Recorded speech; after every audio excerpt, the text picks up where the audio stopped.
Hello everyone, আসসালামু আলাইকুম। আপনারা সবাই জানেন যে আমরা কাল নানু বাসায় গেছিলাম, আর সেখানে গিয়ে কোথায় কোথায় ঘুরলাম, কী করলাম সবই থাকছে আজকের এই ভিডিওতে। তো সবাই প্লিজ আগে চ্যানেলটিকে সাবস্ক্রাইব করে দেবেন আর একটা করে লাইক দেবেন। এটা হচ্ছে আমাদের নানুদের বিল, অনেক বড় এই বিলটা। আমার নানু বাড়ি বাগমারা থানায়। বাগমারা থানাটা অনেক বড়, আর এই যে বিলটা আছে অনেকটাই বড়। তো আমি, আপনাদের ভাইয়া, আমার আম্মু, আপু, আমার বোনের ছেলে, মামাতো বোনেরা সবাই মিলে চলে এসেছিলাম বিলে। আর এটা হচ্ছে বাঁধ।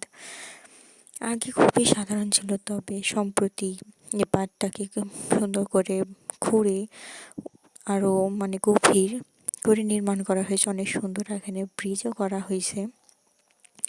আর আমার নানুর বাড়ির এই বিলে কিন্তু আগে কোনো ডিপ ছিল না, বাঁধ থেকে সকল পানি নিয়ে সকল কিছু করা হতো, কিন্তু এখন আবার ডিপও হয়েছে দেখছি।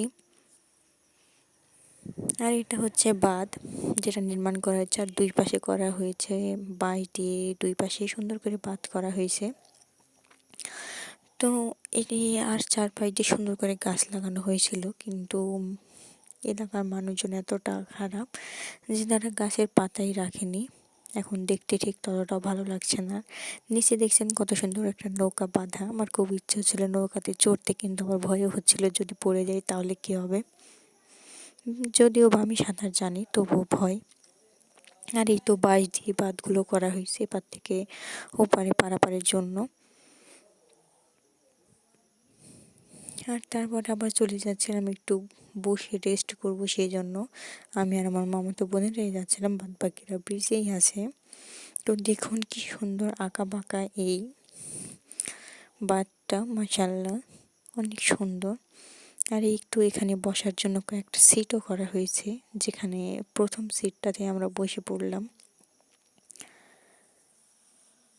আর এটা কিন্তু আমাদের নানু বাসা থেকে বেশি দূরে না, আমার নানু বাসা বিলের ওপরেই প্রায়।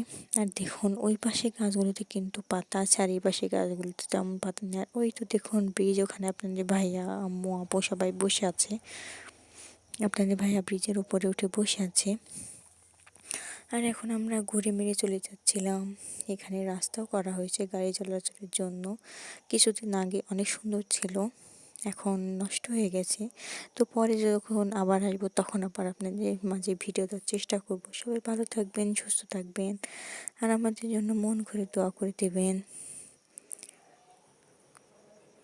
আসসালামু আলাইকুম সবাইকে, আল্লাহ হাফিজ।